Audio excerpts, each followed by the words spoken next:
This is the Pete and Sebastian Show with Pete Correale and Sebastian Maniscalco. What's up? We're back here at the Pete and Sebastian empire we built. Going on, 9-10 years strong here on the show. It's unbelievable, bro. It's really becoming an empire, and there's a little down the line. I want to get into a little something with social media, my lack of ability, and just how like something happened in Chicago in a good way, where I'm like, I got to get on this. Let's go. Down the line, bro. What do you mean down the line? You act like we got a 9-hour show. It's got an hour. Get into it. Hey, so, all right, this thing is becoming big, right? But the reason I bring that up, I play Chicago, had a blast, Milwaukee, 2 sold out in Chicago. I can't thank the people enough for coming out. I just can't thank them enough. Had a great time. So they didn't want me to do meet and greet because the place, because they're like, it's cold, we can't, people will be outside, it's just a little too much tonight. So I was like, all right, I understand. So I'm coming out a little later, about half hour, 40 minutes after the second show. There's like 4 or 5 guys, bigger guys, kind of like in the lobby area. And I was like, I didn't know if they were at the show or if they just got there late to have a drink. And they're like, hey. And I go, oh, hey, guys, how you doing, man? And I go, you at the show? And they go, yeah. I was like, oh, wow, thanks for coming. And the one guy goes, I'm already going to get the name wrong if I don't look down for a second. There we go. So I want to get it right. He goes to me. He goes, bro, this is Bilal Muhammad, the number 4 WFC rated fighter in the world, you know? And I'm like, oh, my gosh, man. Hey, dude, nice to meet you. And this guy couldn't have been any nicer. He was doing that. Bilal was doing that. That wave off like it's my friend's just being overly nice. You know, he's a real humble guy. And I'm like, wow, guys, thank you all for coming, you know. And it was late, so, you know, we said goodbyes and left. And I was like, you know, you ever have one of those shows where, you know, did you just come to see comedy? I wasn't like really sure. I mean, they seemed like they had a good time, but they weren't, you know, we didn't really chat much. So then today, it's like now it's Monday, right? And I'm like, oh, let me check Instagram, right? I got to do, bro, everything's shut down. I got locked out of Twitter about a year ago. My Facebook that gave me a countdown said by January 6th, we're shutting this down. We don't do these kind of accounts anymore. I'm like, oh, I ignored it. They shut me down. That's done. I'm like dangling on with Instagram. I got Instagram and the cast and a newsletter. And with the newsletter, it's become too much. I write these long stories that like I've made too much of that. I love doing it. But so anyway, I got the gram. So I go on the gram. I'm checking message. And there's Bilal Muhammad, right? And he left a story, did a story. Mentioned me in a story. And I'm like, God, a guy mentioned me in a story? I guess they are fans, you know? So, but I didn't get to it in 24 hours. It's burned. I can't get at it, right? And I'm like, I go to Jackie. The guy said something. I can't even get at it. I go, they give you 24 hours? I mean, Sunday's a travel day. I don't check that shit like, what? How often do you check it? Guy, this is part of the business, man. Like, business is done. I told the jokes. We all laughed. See you next time. I mean, I'm like a gunslinger coming to town. We had some fun. We had some laughs, you know? Yeah, but like this is the maintenance, and it's like, you know, it's almost, I equate it to, I don't know what I equate it to. It's like, you know, listen, this part of the business, and I know you're not that savvy, you never have been with social media and checking stuff, and technology is not your strong suit. I think we could all agree there. However, these is just basic checking messages, getting back to people, reposting stuff. It's a little bit of work, but it's work that needs to be done to increase, you know, your visibility online. I mean, you just can't not have it. It's part of the business, man. It's like starting a business and you're not marketing anything. I don't. But like, I feel like my marketing is that I don't do that. You know what I mean? Like that's that's like not me. Like I'll give you an example. I go. It's a city winery. I'm not gonna lie. It holds like 300 people a show. I'm not freaking selling out some huge, even the State Theater, but it was exciting, and the show sold out. And the city winery, like 3 or 4 days ahead of time, sent an Instagram to me saying two shows sold out. And then people like that is like, yeah, you're supposed to resend that out to people, and I'm like, what is that saying? Look at that. Look at what I did. I feel like my fans will be like, what the fuck he's sending us? Because it's sold. Oh, turn off. I can't get past that mentality. Like, they should be like, you should be sending out if there's still seats, guy. What are you saying? Nah, you didn't fuck. It's just very odd to me, man. Or No, I went to do. Go ahead. I'll give you one last. I went to do a thing in my kitchen, right? I was like, oh, this is kind of funny.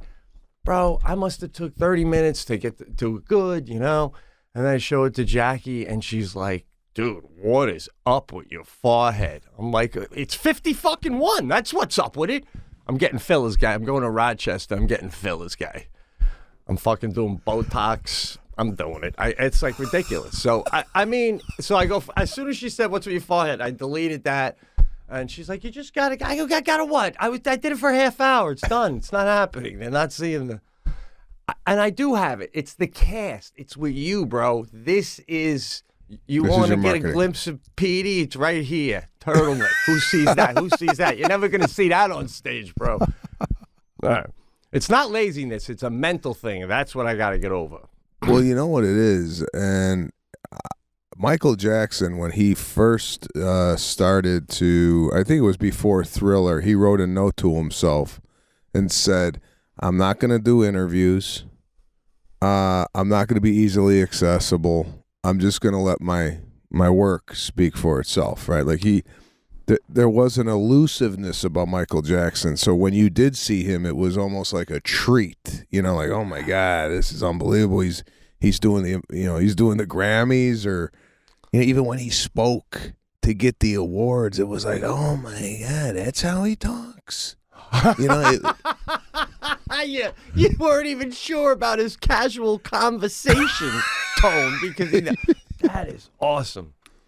I remember when Michael Jackson came on Arsenio Hall. If you could get this clip, Patrick. He came on Arsenio Hall. Oh, and Eddie Murphy was the guest. And it was a surprise. Like, he came out of the backstage, and Eddie Murphy was sitting on the couch. No one knew he was coming. He just kind of showed up. Eddie didn't even know? I don't know if Eddie knew. I don't know, but it was a surprise to I mean, I'm sure Arsenio knew, but surprise to the viewer, surprise to the people that were there. And he walks in. I remember seeing this, bro. It was like seeing a unicorn. Because this guy never did Johnny Carson. Like. So tell us, Michael, when did you start dancing? Well, Eddie, I was about 10. My dad hit me in the back of the head and said, move. I hear you, bro. So he comes. Do we have it? Okay, let just take a look at it. See if you have any type of reaction to this. Would you like to hear put your mouth on me? Here. Wouldn't that be wonderful? Yeah, it sure would. Your band don't know that song, do they? No, don't you play a note. No, I don't know where this comes in. We gonna play party all the time. Look at this. Bro, it's like a unicorn. Oh my God. Michael Jackson. As if you didn't know. Look at this. Bro, I remember I was sitting at home watching this, and I was freaking out. I couldn't believe it. Look at the glasses. Oh my. Look at it. With a black latex glove, bro. Something that we'd like to present to Eddie, and I'll let Michael tell you the rest.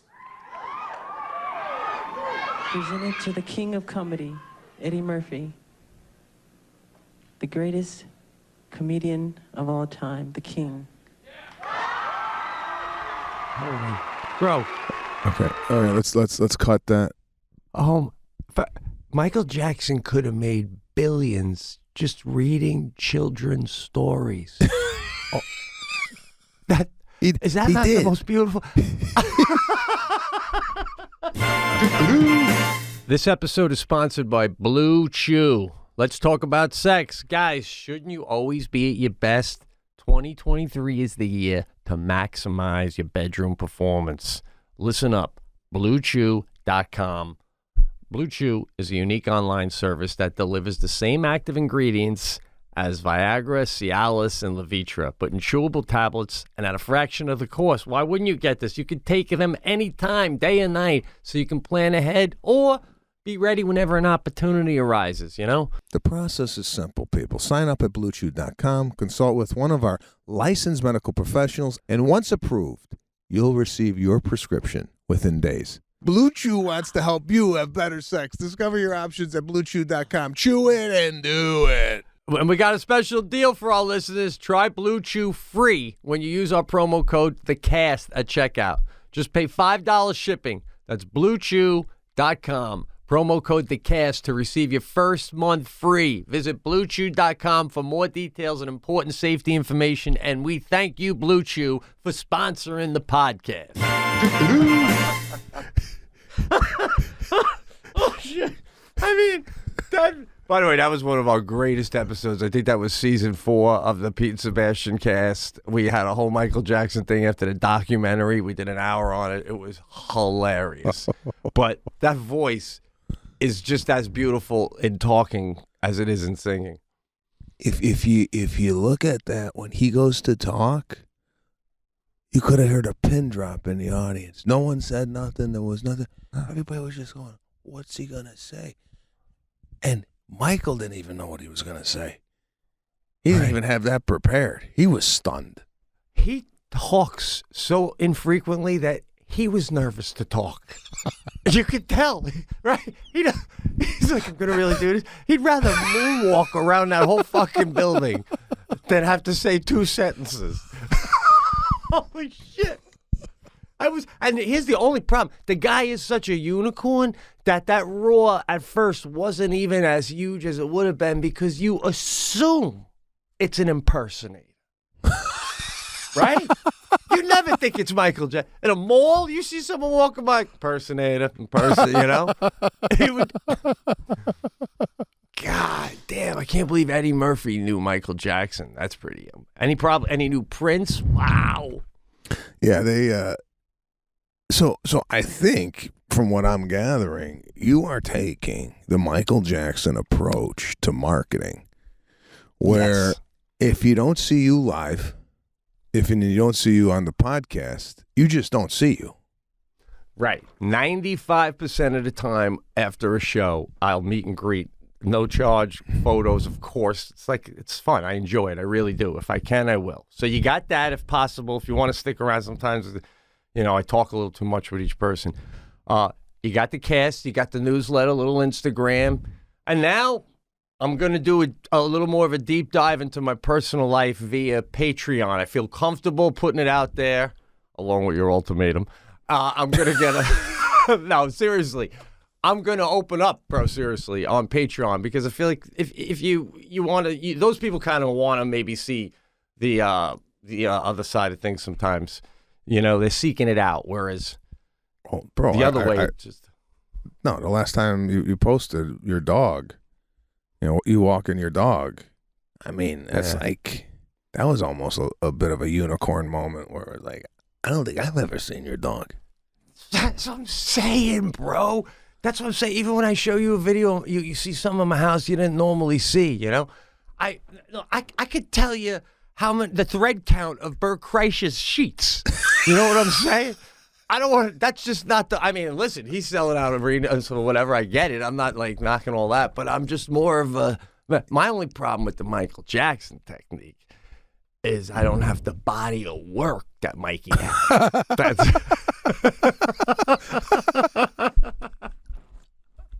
So I ain't speaking quite as hard to the people through the work, you know? Got some new bits talking about my hip replacement up there. It's killing, but I definitely haven't written my thriller yet.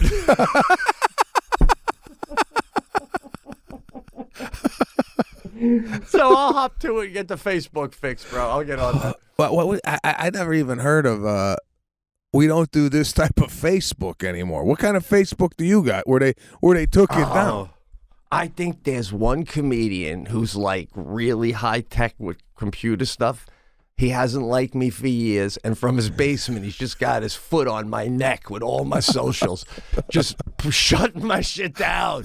Like if he ain't gonna make it, Correale ain't gonna make it. That's all I know, you know. And he's just fucking hacking my shit. I mean, I got locked out by Twitter. I don't even do political. I don't know what happened there. I guess when I had these things originally set up, it would just be some dude who worked for a manager that I was with at some point who set him up, and I never got passwords. So I can't get back into some of this shit. You can't even get in. And then with this Facebook, they're like, we're not doing these kind of they called it I don't know. Even my guy Thad in England is like, I don't know what this is. I'm going to pass it on to our connection in the Philippines. We're working with a chick out there. Yeah, dude, she was great. She charged about $11.99 an hour. She couldn't solve it. But like right after the hour, she just shuts it down. I'm like, throw another 11 down. Bro. Go for it. What? Your social media is international. I mean, you're outsourcing this shit to the Philippines? Jesus Christ. I worked with a guy in Romania, but he got more of a steady job. Sammy, he was great. Bro, if you looked at where I'm working through my connections, you think I'm like the head of a cell terrorist network. You know? I mean, I'm hitting basements in fucking Romania and Philippines, plus my main guy in London. Oh, boy. Shit, no wonder you can't get into anything. I mean, probably the people you got working for you are scamming you. Dude, and then when we try to do a meeting with the time zones, I got to set the alarm for 3:30 in the morning and fucking put coffee on. Meanwhile, it's 2 in the afternoon in the Philippines. It's like, 11 in London. We're all... Wait a minute. You're the boss. You're the boss, and you're the one getting up at 3:30. Should the Filipino get up? I don't even know if she's got an alarm, bro. She gets up with the sun. You know what I'm saying? It's the Philippines. The birds wake them up. You set the alarm. I'm going to get up at 3 a.m. and get on with you. Oh, my guy in Romania, he's living downstairs from his mother, so I don't think he can talk too much in the middle of the hour like that. So, yeah, we got, anyway, but I lose them, they come. So I need a set team. Bro, if there's a cast listener out there that, like, is all in one, can help me get my Facebook back online and, preferably at least in the USA for time zone purposes. Hit me up, man. Hit me up. There you have it. Right here on the Pete Sebastian Show. Pete is looking for domestic help. Yeah. Discounted domestic help.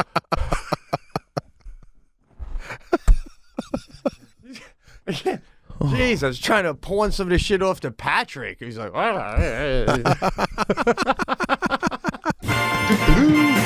Did you know that traditional bed sheets can harbor more bacteria than a toilet seat? It can lead to acne, allergies, stuffy noses. It's just gross, people. Miracle Made offers a whole line of self-cleaning, eco-friendly bedding, such as sheets, pillowcases, and comforters that prevent 99% of the bacteria and requires 3 times less laundry. Right, Pete? Oh, are you kidding me? And the comfort level is unbelievable with these Miracle Sheets. I mean, every time I wash them, I put them back on. They're softer than the last time. I know I told you that. They fit perfect. They feel great. They're better for your skin. What are you doing? You heard the beginning of this ad. Stop sleeping on bacteria. You may as well put your face in a toilet bowl. Clean sheets means less bacteria to clog your pores, fewer breakouts, and other skin problems, all right? Go to trymiracle.com/thecast, and we've got a special deal for our listeners. Save over 40%. Be sure your promo code is thecast at checkout to save even more and get the free towels. 3 free towels. And Miracle is so confident in their product, it's a 30-day money-back guarantee. So if you're not 100% satisfied, send them back full refund. Upgrade your sleep with Miracle Made. Go and try it. Miracle.com. CorealeToWear.com/thecast and use the code thecast to claim free 3-piece towel set and save yourself 40% off. Again, that's trymiracle.com/thecast to treat yourself. Thank you, Miracle Made, for sponsoring this episode. Oh, man. So anyway, bro, I'm going to keep up with my Michael Jackson technique. Minus the kid part. All right. How you doing, bro? You're looking good. Thanks. Can I ask for just a 2-word answer, one way or another? I'm so pumped for this HBO thing. How's it going? They're looking good with the scripts coming in, feeling good about everything. Coming in. everything. I got 4 scripts in. There's some surprises in this thing. Nice. All right. Oh, so I just don't doubt to, Chuck can't Lorre's say much. ability. But Awesome. that's Awesome. that's working its way out. I want to take you back to Saturday afternoon. I was in Las Vegas over the weekend doing some shows. And, I took a new approach this year, instead of sitting in the room, I want to get out and about a little bit more when I'm on the road, kind of maybe enjoy the city that I'm in. So I had suggested that we go see the Raiders-Chiefs game. Las Vegas has that new stadium, the Alliance Stadium. I wanted to check it out. So I put the feelers out with my tour manager, and AEG who's the promoter of the show, got us end zone seats. Now, I've never seen this type of setup before in my life at a stadium. Now, I want to take you back to 1982, where I went to my first football game. It was the Chicago Bears. I forget who they were playing, but I remember my father got us tickets. It was the early December, freezing. We were in the end zone, but we were probably, 50 rows back. And I don't know if you've ever been to a game in the 80s, and for those of you that don't know, but in the 80s, there was just the game. There was nothing else. There was the game. There was no screens. There was no replay. There was a scoreboard that was, right, just basic scoreboard. You got the score, the quarter, and the I don't even know if the down was up there. I think you had to whisper around. You know what down it is? There was nothing. You would have guys with the little white headphones on with the transistor radios listening to the broadcast of the game while they're watching it. Yeah. But you're forgetting you did have the cheerleaders. That was a big deal back then because there was nothing else. So when they would come out. No. Bro, this is December in Chicago. They took the cheerleaders off the sidelines. They're going to be cheering in snowsuits. So I forgot. Right. Fast forward 2023. We go. Now the Wynn has something they called field suites. So you go in and it's a booth. You get like a booth similar to what you would see at a nightclub. And there's a bunch of booths all around.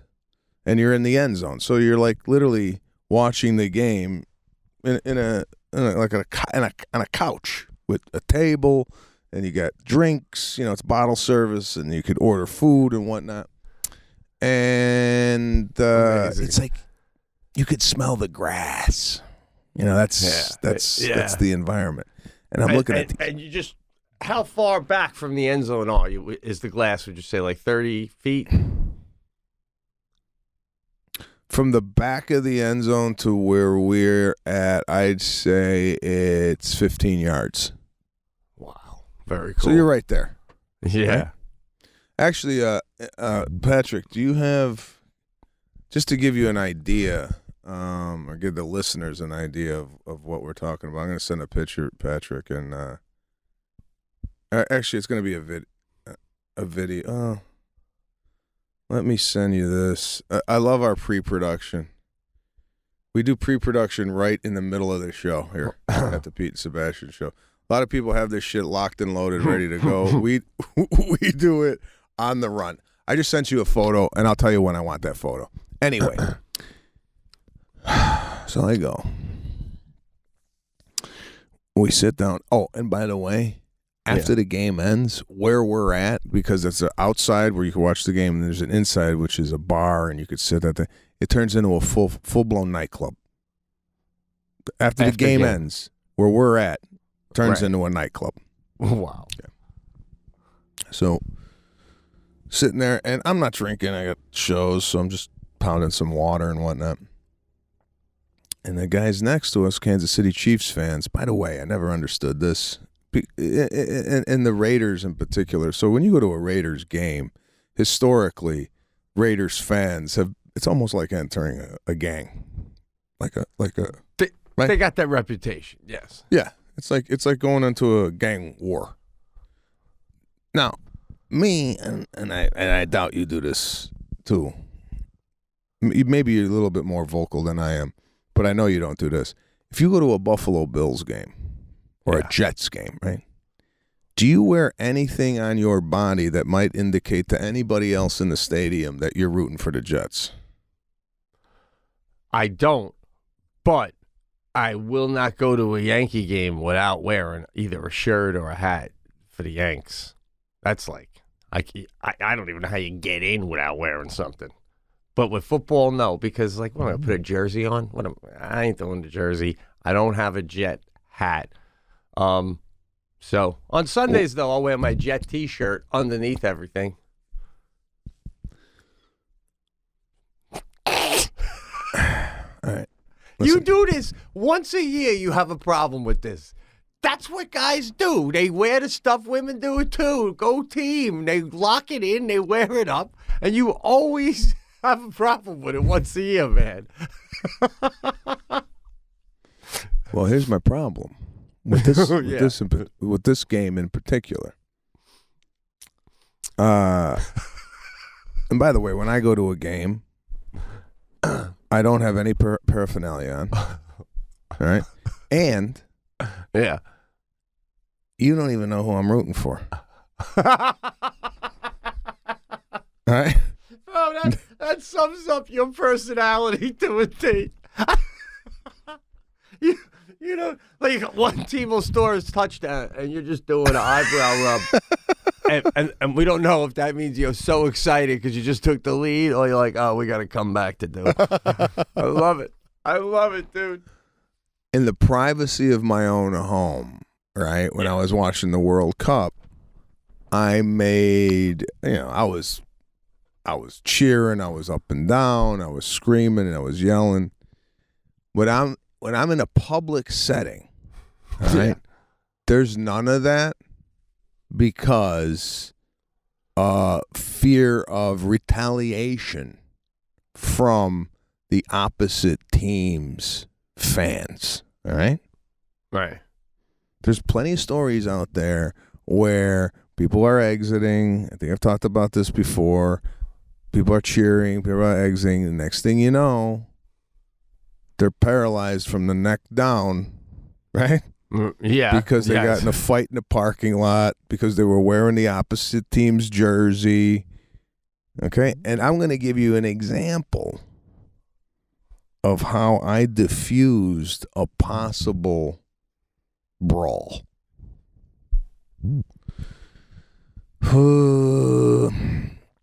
Beginning of the third quarter, and you start to see people deteriorate over the course of the game as far as their mental capacity due to the fact that they're consuming an overwhelming amount of alcohol. Right. Yes. So the guys next to me start to get louder, more belligerent. They start to sway. By the way, there's waitresses there that are dressed pretty. They don't have. It's classy, but short skirt, 6-inch heels, the breasts hanging out, the whole thing, right? I love this. Is great. By the way, these dudes who were starting to get a little drunk, do you know them in any way? Like, are they in that booth for a different? They're not with people you know, or are they with you? Or? Yeah, no, separate booth. Don't know them. We're in our booth. Oh, they're not in your booth. I was going to say they're not in our booth. They're in the booth next to us.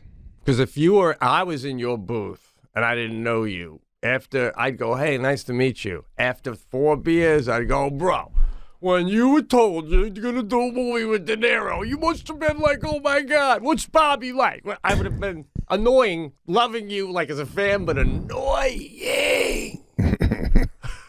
The people in my booth, I know them all. We all came together. There's nobody in my booth that I don't know. Sometimes you're in those booths and you mix with other people. Gotcha, though. That's what I thought. Yeah. This is a separate, like a shoehorn booth. Right? So you're seeing it all around. So the guy's next to me. One guy leaned over. This is when I knew, okay, the alcohol's kicking in. One guy leaned over, and they're probably in their mid-50s, these guys. One guy like leans over and goes, "Hey man, I'm a fan of your comedy, but Hey, that's it, man. these guys don't even know who you are." You know, his buddies. And I said, "Oh, thanks, man. Happy New Year." You know, okay. So we have a large bucket there. It's almost like a wine bucket, but huge, which is housing beer and bottled water, right? So it's kind of in between our booths, right? If their booth is there, it's right here. So one of the guy reaches over into our bin and he takes a water, right? And he gives it to his buddy. Now I see this, right? Now obviously I have a internal reaction to this behavior, right? Of course, I'm getting heated just hearing this story. Yeah, right. So, yeah, I got a rash on my neck from this move, but I'm sober. I'm aware of my surroundings. I just let it go, right? I don't say nothing. I go, what am I gonna do? This guy's drunk, right? It's a bottle of water. Right. Gives it to his buddy, and his buddy goes, "Bro, put that back. That's not ours. It's not ours." I'm hearing all this. Guy. Right. I'm hearing all this. You ever like hearing something that's kind of pertaining to you, but you act like you don't hear it. You act like you're so focused on something else. Right. Yeah. That's my move right now. I'm looking at the game like I got $100,000 on it. Not even looking at these guys, but I'm hearing what's going on. That's like I'll tell a waitress, "Can I get some cream?" And then I'll hear her saying, "Do we have any cream?" And he's like, "I don't know. I think Kathy finished it." And I just pretend I ain't hearing any of that because in my head I'm like, "Just come back with fucking cream. Figure all that shit out and come back with fucking cream." So in your head, you're like, all I know is at the end of this shit, that water should be planted back the fuck in our bin. But here we go. I love it, right? He's like, "Put that back. That's on us." And this guy goes, "Who the fuck cares?" You know. See, no. I wish the wives could see that right there. This is what your big fella's doing on his day out with the guys. This guy is surprised he owns a dog, let alone a wife, right? Oh, This guy is on a planet on his own. "Just put it back, bro. Put it back." And he put it back, but the way he threw it back in the, he threw it back in the tub. Now, I let it all go, didn't say nothing. But if I was a different personality and a different guy, it could have been an issue if I would have said, "Hey, the fuck you doing?" Or if I would have addressed it in any way, because the guy was drunk, he probably would have took any type of verbal jab at him as an insult. Yeah. And next thing you know, there's a full-fledged brawl in the end zone at the Raiders game. Right? Yeah, very easily. Very easily.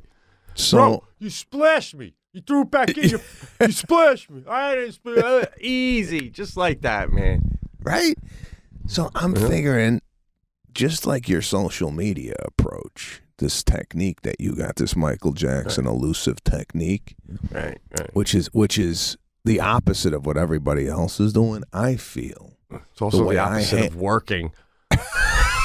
But go ahead. But I feel what I'm doing is my avoidance of confrontation is definitely, I think, in the minority of how a lot of people would react to that situation, in my opinion. It is. And we might have to edit this because it's going to give it away. Because it really is. Even when they cut to you at the Super Bowl, you're very low key with all the public interactions. You got to time it right. Like maybe right after the movie comes out, 2 months after. You got to take it to another level with one of these incidents, like get hot. It would be like Seinfeld dropping an F-bomb on stage. Oh, Maniscalco loses his cool. But in a cool way, you lose your cool, Like just a little like gloved hand over a camera. Like, come on now. Come on. I'm out with my wife. Just a little hot. A little hot. That's that little aggression. That's what made me love Sean Penn. I'm like, this guy's aggressive. But yeah, it is great how you could have easily had a fight there, bro. That's how quick it happens. What was his problem anyway? What was his problem? Budweiser. So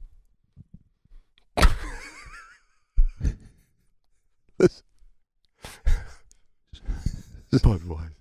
It's like a parrot right there. By the way, can we get that still photo? I just want to show you just kind of the environment, just so you, the listeners. That's where we are. All right, so you have these people that are in this like standing room only in front of you. Yes. And then we're right behind these people. Now, see 88 there? Right? Yes. Okay. Blanda and 88 very well could get into an altercation at any moment during this game, right? Yeah. That's what I'm saying about these fucking jerseys. Just you go into these things neutral, so no one knows who you're rooting for. When someone scores a touchdown, you internally suppress that excitement. And no, see this guy looks like this look is. Did you just cheer because my guy got tackled? Right? Oh God, yes. That does. Shit. Who's this guy rooting for the other team back here? Who's that guy? Yeah, that's what you do. But like, don't these guys see that? Like, I mean, and by the way, God bless Damar Hamlin getting better and all the NFL coming together. That was great how he's recovering. But even prior to that, these guys are like already kneeling at before the game with each other. They're going to the Pro Bowl, giggling on they're friends. Yeah, so yeah. They're not even fighting with each other after the game. Why are you? You're not even playing. Like I never see Watt beat up they go out. You ever see their Instagram? Great game. Want to get a steak? Yeah.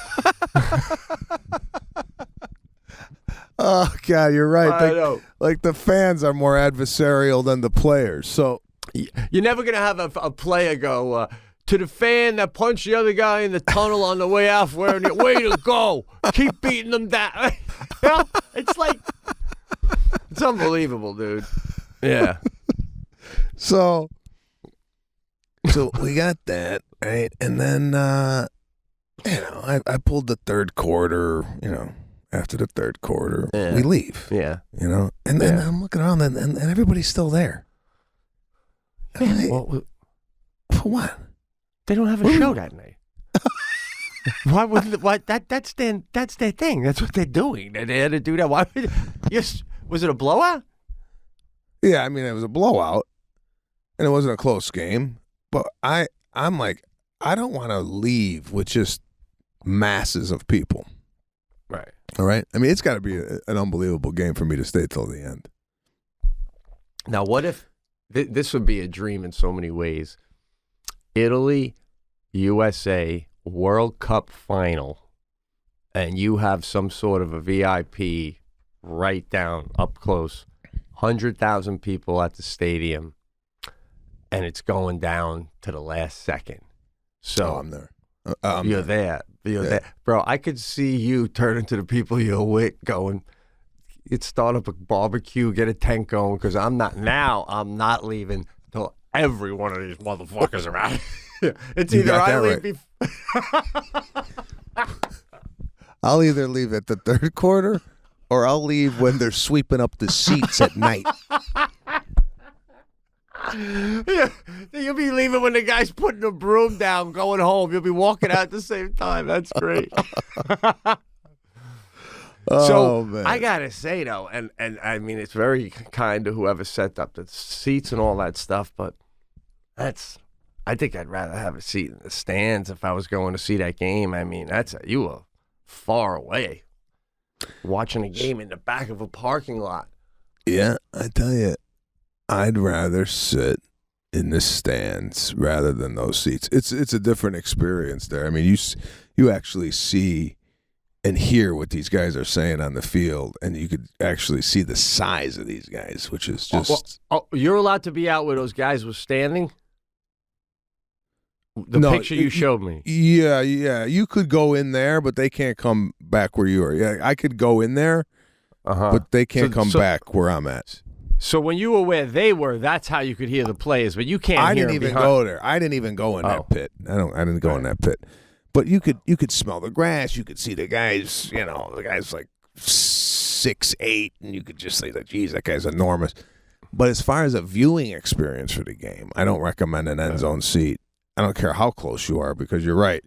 When the action's going away from you, you can't see nothing, right? Yeah. And then they got to get within about 30 yards of you to actually you start seeing plays and whatnot. So yeah, I'd definitely rather sit in the stands, but this was a different experience altogether. But I'm glad I went. It was nice to kind of break up the day a little bit in Las Vegas and go see a game. And actually, the Win and AEG hooked us up with those seats. So thanks to them.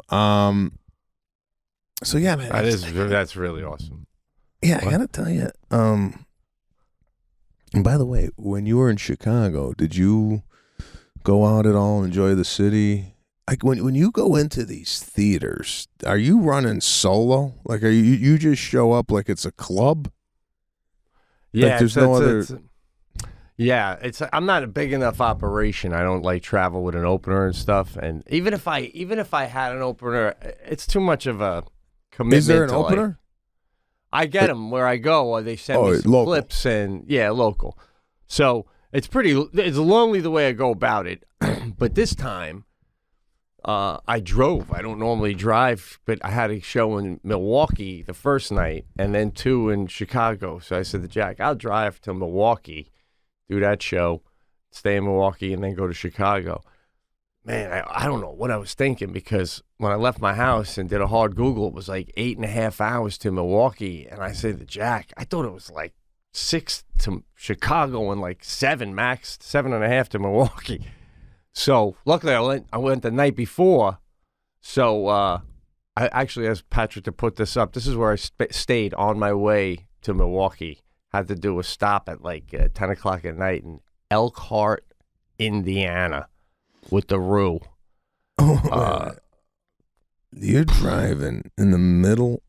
Okay. There we go. Look at that right there. That is what you call, if you ever want to do and I know you don't like these kind of jokes, I'll do a quick in and out, but if you ever wanted to do a destination suicide, put Elkhart, Indiana on the short list, the Hampton Inn there. Whoa.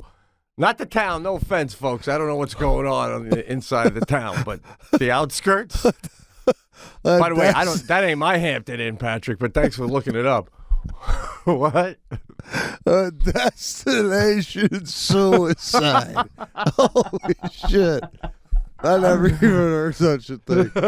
Oh, man. Oh, God. So anyway.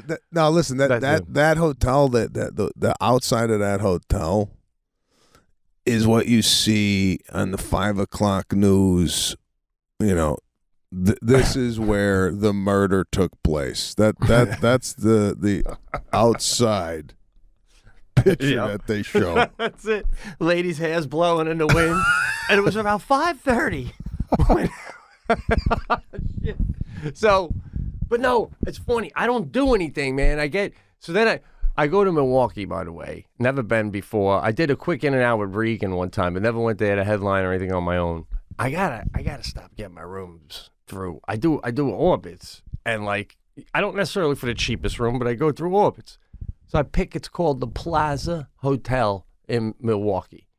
So I pull up, and it says the Plaza Hotel and Apartments. Apartments didn't say apartments. It didn't say apartments. And it was the kind of apartments, bro. I go to check in. It's such an old building. They got the mail for each room in the cubby. And the woman's checking me in. Metal keys, 2. One to get in the building, one to get in my apartment.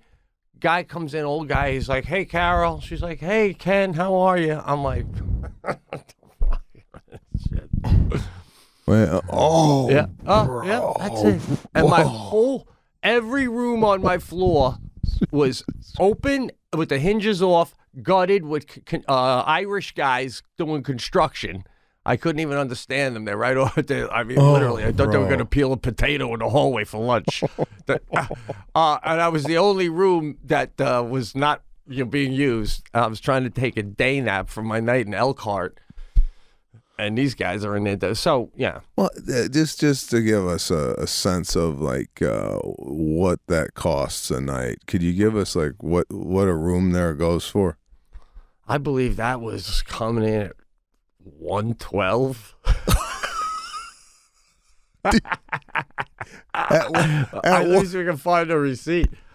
Yeah, I had a problem with it too.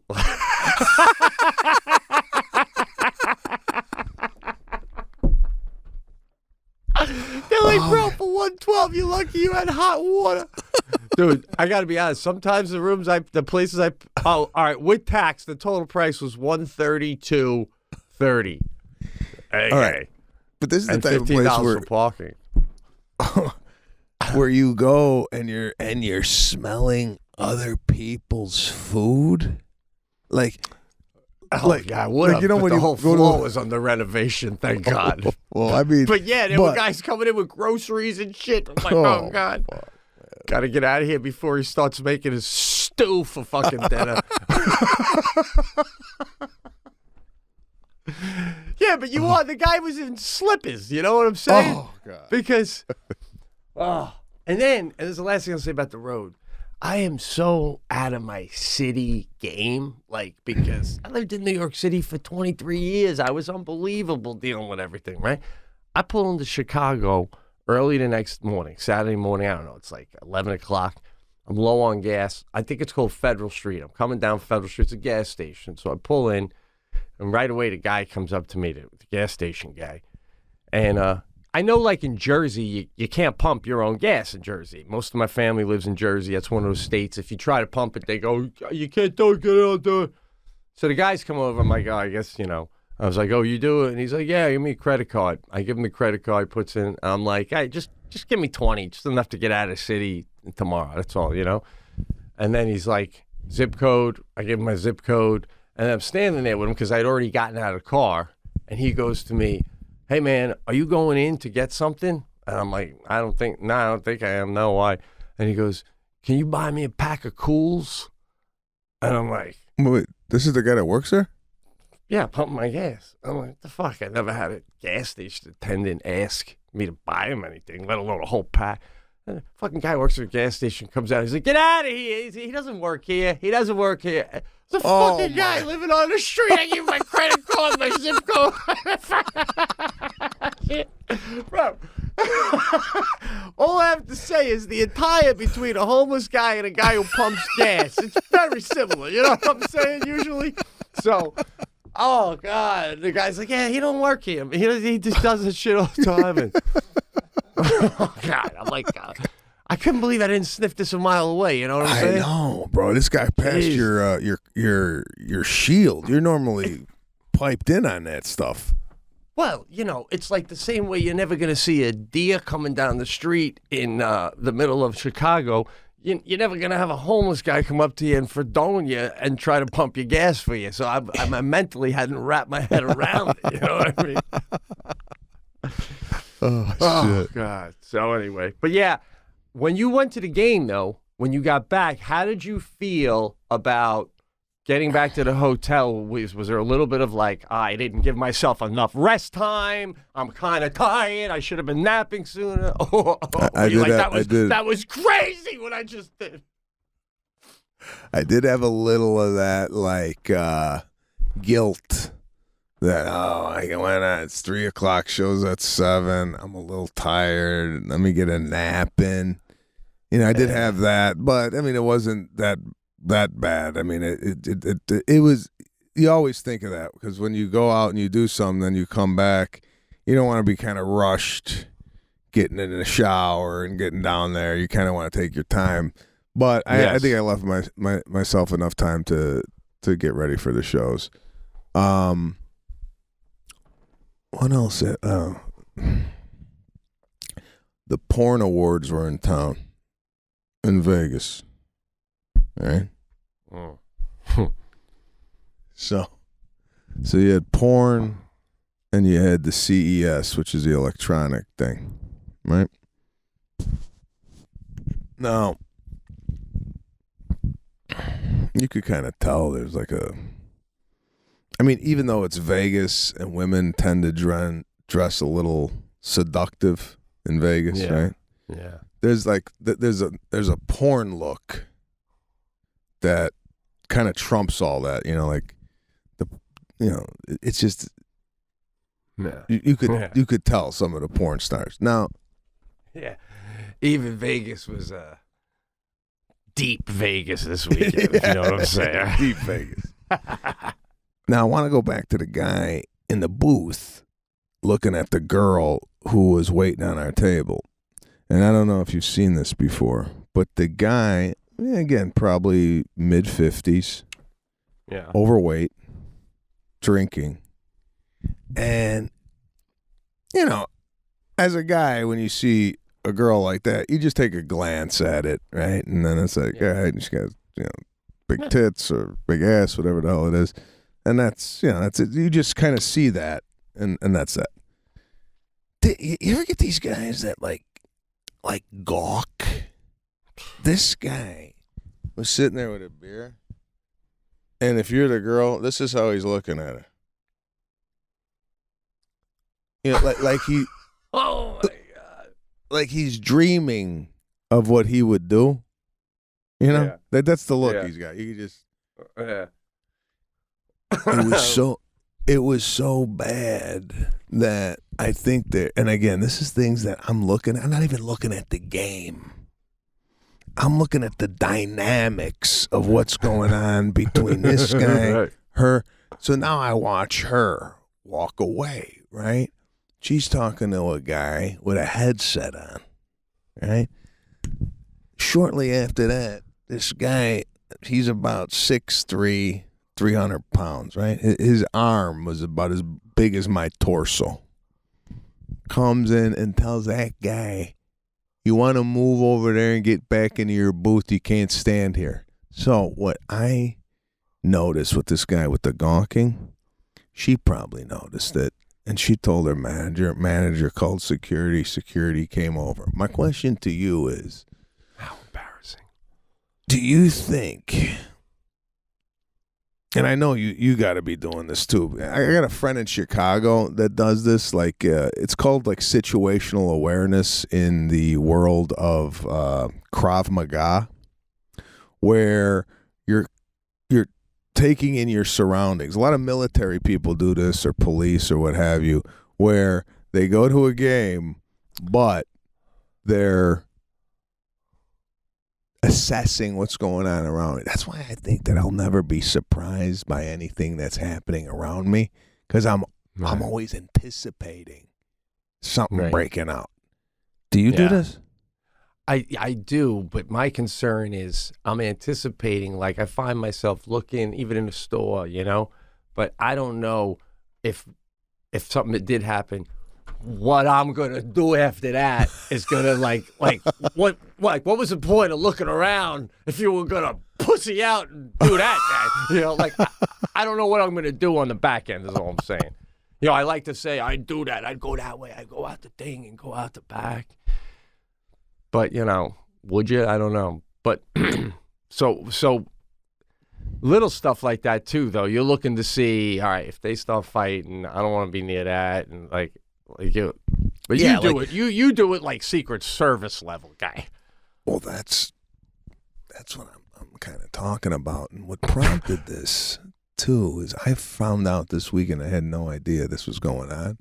But some of these hotels, what they do is they got plainclothes security and or police sitting at blackjack tables, at the bar, all over the casino, just in case anything breaks out in the casino, that they're there ready to go. So the guy that you're sitting next to at the blackjack table that's playing blackjack could be Mossad, right? Like he Right. he could be with special forces waiting for something to break out. And I think a lot of these hotels have taken this precautionary measure after what happened at Mandalay Bay when that guy started lighting up the parking lot of that concert. So I think they brought in a lot of like security around these hotels, which I gotta tell you, I felt like when I heard that, I felt like, God, that's a nice touch. Oh, isn't Right? it? Isn't it? You can't have enough security, policemen, load it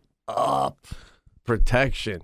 But I'd rather have, and I want to get your take on this, you as a guest anywhere, would you rather have in the hotel or anywhere you go, guys in full-blown military fatigues with a gun strapped across their chest so they're visible, or would you just rather have a guy sitting at a table in a polo shirt, but underneath the polo shirt and in his pants is an amount of artillery that I can't even say it.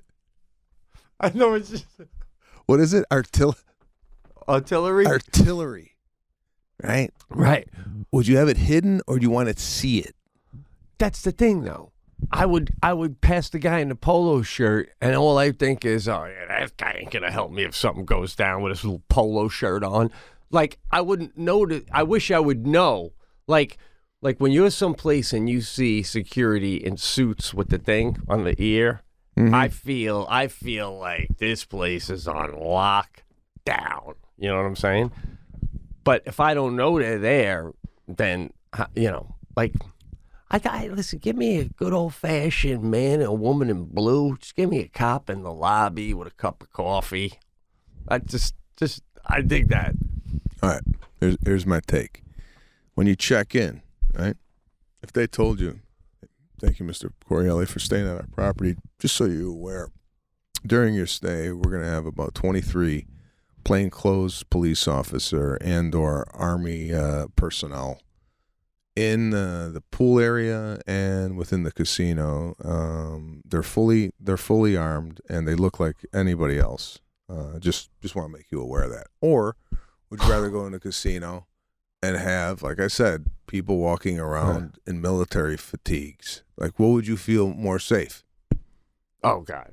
If they told me that, the first one, are you kidding me? I'd be like, by the way, if I win money, can we put $500 aside for these 23 men floating around?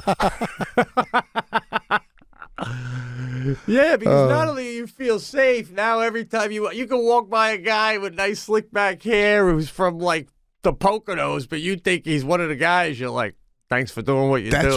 That's what I would be doing. I would be sitting at the blackjack table going, "Are you one of them?" And he's gonna go, I was just gonna ask you the same thing. Oh God. You gotta love that level of security, man. That is a beautiful thing, beautiful. man. It's beautiful. Yeah. All right, we got to wrap this up. We're on a tight schedule today. We really appreciate everybody listening to the Pete and Sebastian show. These shows are going faster than they ever have for me. I mean, I remember 6 years ago we were searching for stuff to talk about. Now the shit just flows. So we will see you next week here on the Pete and Sebastian show. Again, thanks for tuning in.